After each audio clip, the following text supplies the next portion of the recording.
Congratulations to each of you. Judge Meriwether, you've been nominated to the Court of Federal Claims, is that right? Yes, Senator. How many motions have you argued in the Court of Federal Claims? I have argued hundreds of motions involving complex civil claims in numerous courts. The Court of Federal Claims is not one of those courts. Okay, so the answer is 0. That is correct, Senator. Okay, how many cases have you tried in the Court of Federal Claims? I have tried a civil case in the district court for the District of Columbia. Most of my cases have been resolved on motions. None of those cases have been in the Court of Federal Claims, although they involve similarly complex matters under civil laws. So the answer is 0. That is correct, Senator. What is the, tell me the grounds for granting a new trial in the Court of Federal Claims?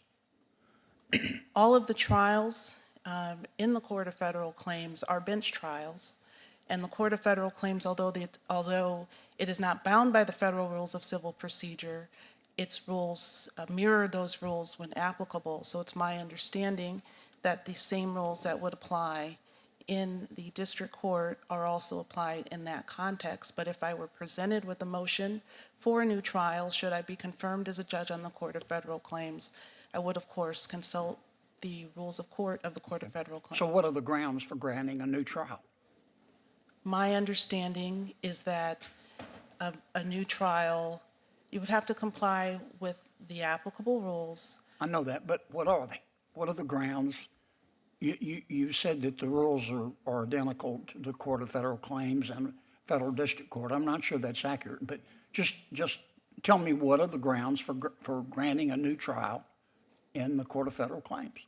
Senator, that is not an issue I have had occasion to consider before, despite my extensive civil experience and my familiarity, not only with the federal rules of civil procedure, but I've also reviewed the rules of the Court of Federal Claims. But if I were presented... I'm sorry. Go ahead. No, you go ahead. You go ahead. Were you through?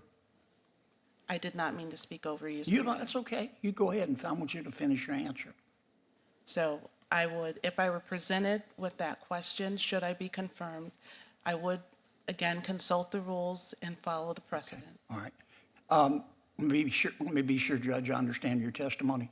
Can you tell me one single ground for granting a new trial in either a federal district court or the Court of Federal Claims as we sit here today?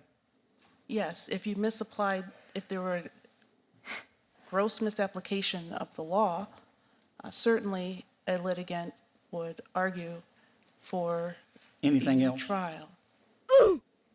There are like 6 or 7 of them. Can you tell me any others? Trials are so infrequent in the civil context, and although I have presided over bench trials and a jury trial, I have not been presented with a motion to have a new trial. Okay. So I've not... Okay. What's a contract of adhesion? A contract... Excuse me. Senator, I'm familiar with contract law, the concept of contracts of adhesion. Yeah, you're going to say a lot of that. That's what Court of Federal Claims does. What's a contract of adhesion? Senator, the Court of Federal Claims does handle a lot of procurement cases. Those typically turn on interpretations. Yes, ma'am, but I'm going to run out of time. What's a contract of adhesion? If you don't know, just tell me. Senator, despite my extensive civil experience, including dozens of cases that include contract cases, I have not dealt with the question of what a contract of adhesion is, but should it be presented to me, Sure. I would... You'll look it up. Completed it.